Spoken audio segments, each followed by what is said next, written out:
Like for real, for real, for real, for real. We back, baby. But I'm just not in the mood right now. Not in the mood. Why? Because like Richard Arnold, Manchester United board. Are you serious? Are you really, really for real right now? Like, let's stop the music real quick. Richard, are you really, really, really for real right now, man? Like, have you seen what happened in the preseason? Have you seen what happened last year? Okay, here's the thing, right? Man City last year, how many points? 93, right? Liverpool, 92. Okay? All right? That's the barometer, right? That's the standard. That's what so us 50 something, 54, something like that. So right now we upgraded our coach, right? Okay. So I'd say that's like maybe 6 more points. So, what actually, here's the thing. Before we get to the mathematics of it, I just want to say Richard Arnold. Are you serious? I keep looking at this because here, here, before we get to talking points, all right? We got striker position, right? Just based off the preseason momentum, we got Moody Martial, okay, right? We know how Martial is. He failed his audition at Sevilla. All right. So you know what? We're gonna give him another shot because what? That's his only chance right now because homie has to produce. This is the last time. It's now or never, right? So Moody Martial, you're competing with the GOAT, CR7. And we know we get 45 minutes or 60 minutes from CR7, right? An effective 60 minutes. And then pretty much you need to sub him, right? So if Martial doesn't have a good like 1 or 2 games, it's gonna be tough. It's gonna be a tough season because we need we need to figure out what we gonna do, and then we know being just because of the nature of the business, there's gonna be an injury, right? CR7 is gonna pick up an injury, you know, in training or just in a game, and then what's gonna happen? It's Martial only in that spot. And if he's moody and the mood is not good, come on, Rich. Come on, Richard. We need to reinforce. Okay? All right? Fine. We go move on. We got Sancho on the right spot, right? He's got good preseason momentum. Finally, he found his stride pretty much under Ranić, right? And then uh and then what happened? And then like he's like pretty much right now I feel like he's under like some really really good education, and he knows that the one touch triangles are benefiting him, and he can like showcase his skill by like sometimes ignoring a passing lane and then taking on somebody because people are like once the one touch rhythm. So that's the thing about Sancho. He understands that from the Dortmund school that he has been. So when he came, Oli pretty much confused him. But anyway, that's Sancho right there on the right, right? Okay. So who's competing with Sancho is going to keep the dancer, right? Okay.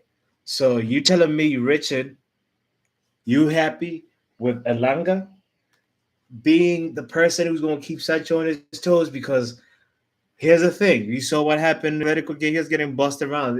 Elanga, I saw the the preseason photos and Instagram, hitting the gym and everything. But then, in the Atletico game, the homie was getting bussed around like Chong, pretty much on Chong level. And I was just like, where's the experience that Elanga, accrued from last season?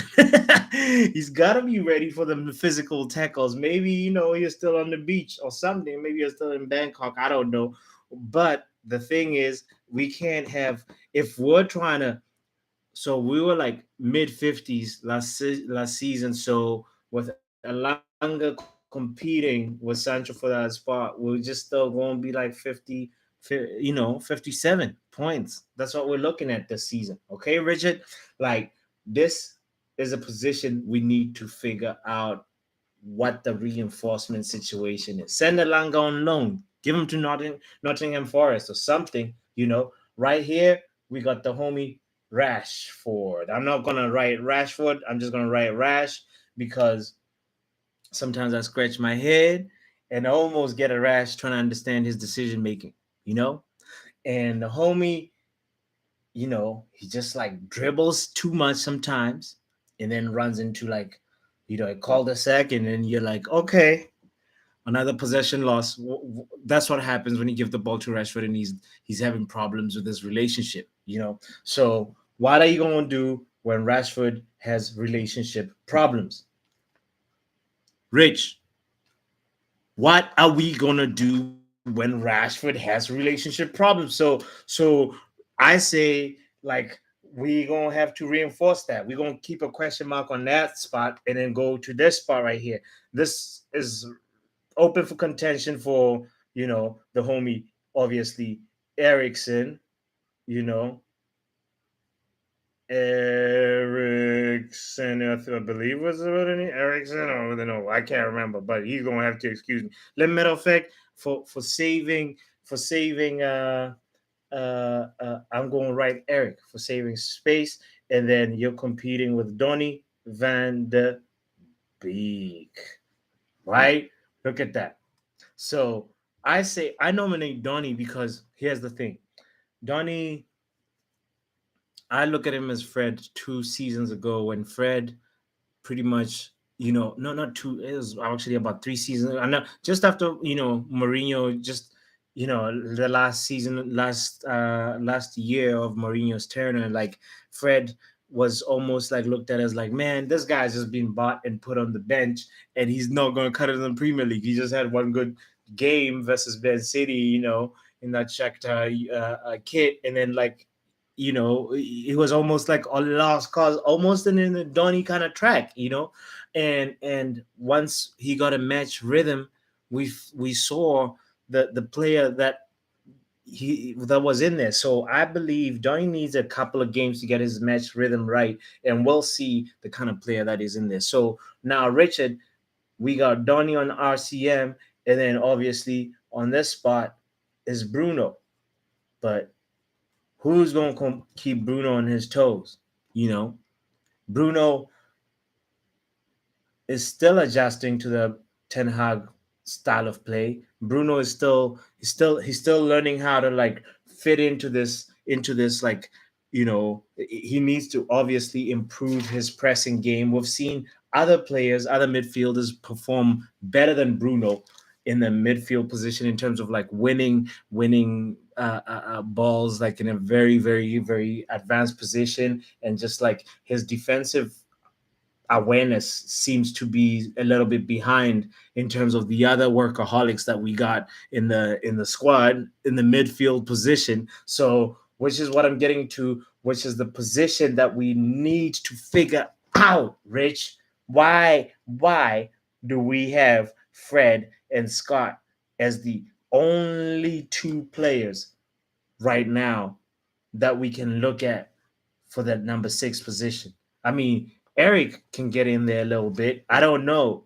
He claims that he can, but like we saw, like how he evaded a press of 2 players, or actually it was 3 players, and that was impressive. I was like, okay, but like that was just like in a preseason game. You know what I'm saying? That's like against like Rayo Vallecano or something. So we talking a real EPL game.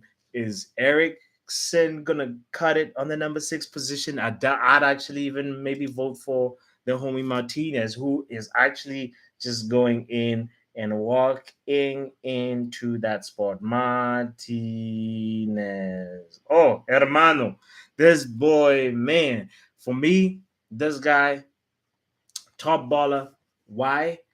I'd compare him to somebody like we had some defensive reinforcements that changed top 6 top six teams in the top six in the past couple of seasons. Oh my god, there's so many S's in there that I was just like so. But anyway, so we had Van Dijk come in and reinforce the Liverpool defense. We had the homie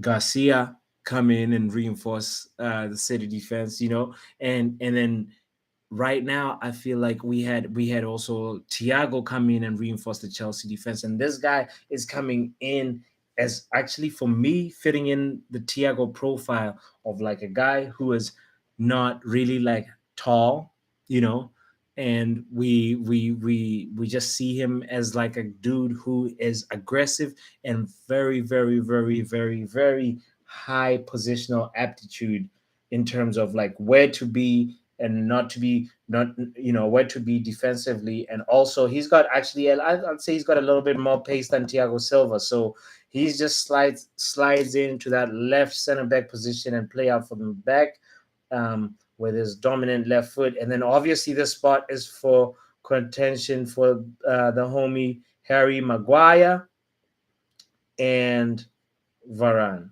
okay, because we know that Bailly is going to get injured anytime soon. And then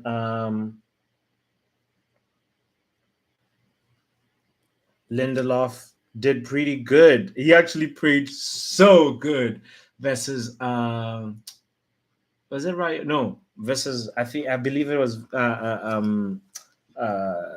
Atletico. That first half, he was just incredible. He was just like Martinez is going to have to sit.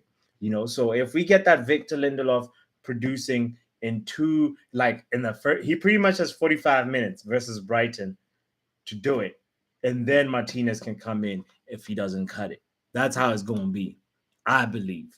But this position right here, right center back, I don't know. I believe Bailly is obviously my choice, my first choice, and then Varane, and then Maguire in that order. But it's also I believe this is the order that in reality we're gonna get. But freaking Richard, we let Koulibaly just slide to Chelsea, who's somebody that I would have. The moment actually when we were rumored with Maguire, I was like, why are we not going for Koulibaly? We could have just been talking to the homie and figuring out how to get him to Old Trafford. But anyway, bygones be bygones. And then obviously on this spot we got the homie Dalot, and then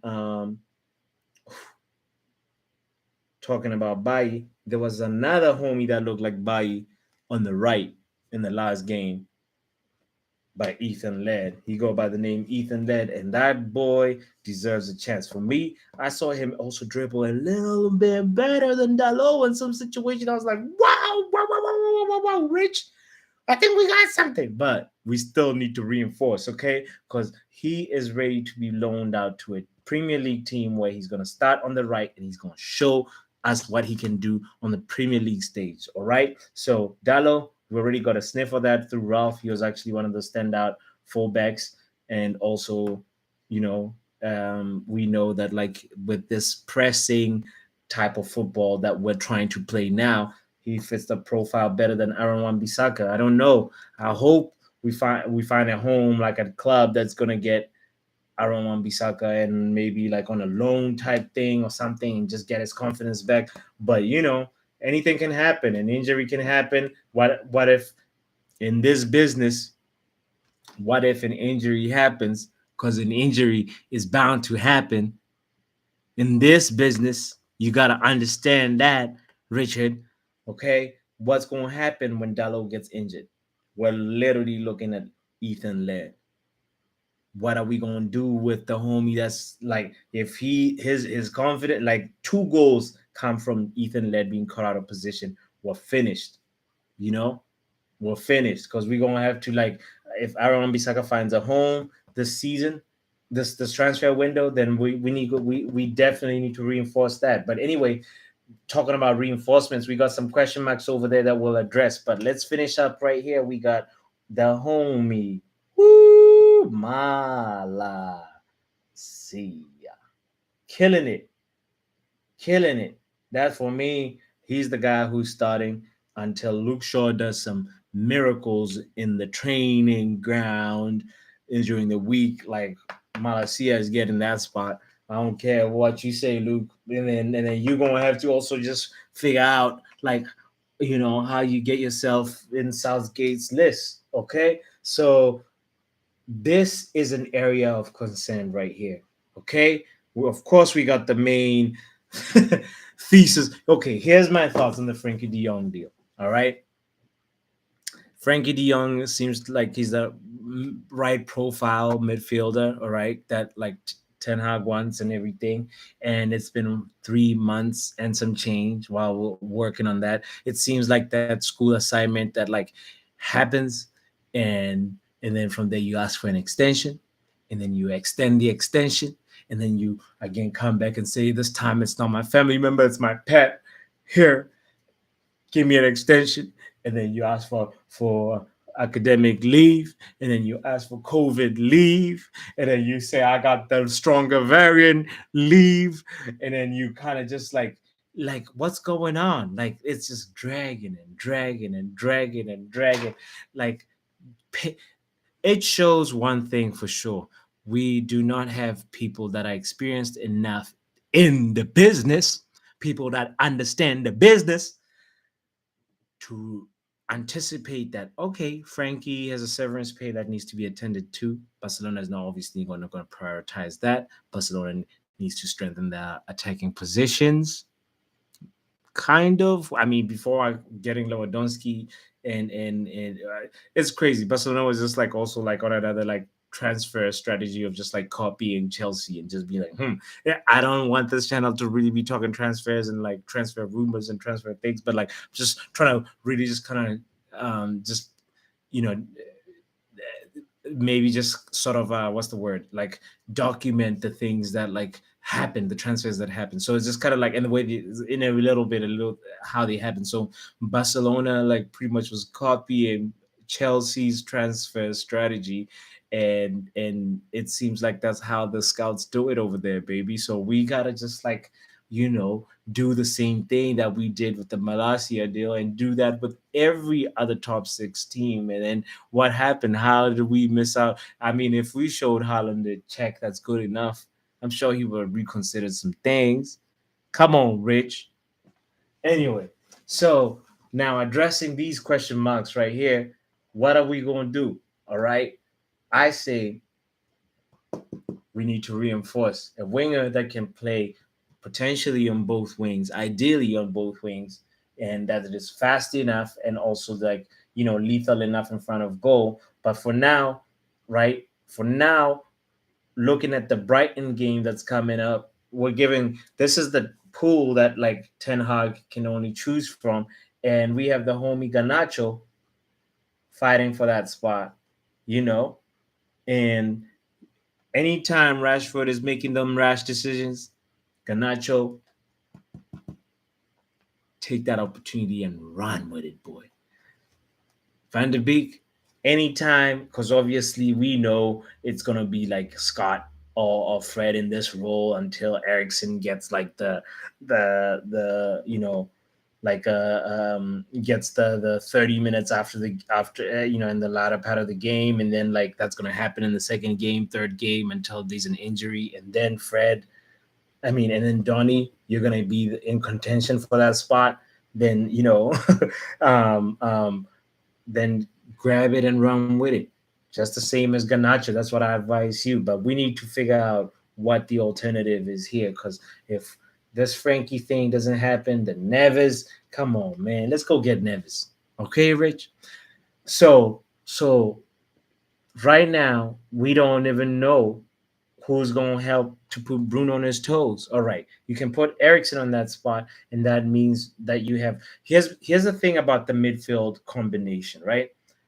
Bruno, Ericsson, and Donny, amazing one-touch ballers. Beautiful.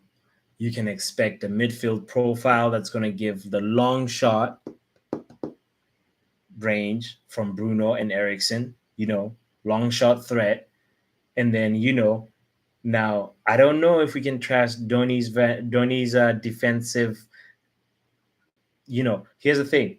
Donny's defensive work rate is very, very good in terms of like tracking runs, in terms of like, he's actually won a few pressed high in a few games in the preseason, and we saw that actually versus Rayo, and we know that we can trust him a little bit in that way, but we don't know that much in the Premier League in the heat of things, because we're talking to Rayo, we're talking a team that was struggling in the top 10 to get into the top 10 of La Liga last season. I believe they were like 13th or below. So we need somebody that we can trust. If Ericsson is going to keep Bruno on his toes, then who is the person that's going to keep Donny or Fred or Scott? Because like we can't just keep that. Richard, you're killing me, man. Let me know. Let me know what I should tell my weed guy and tell him, yo, I'm gonna need there's 38 games, 38 league games. I'm gonna need 38 deliveries. All right.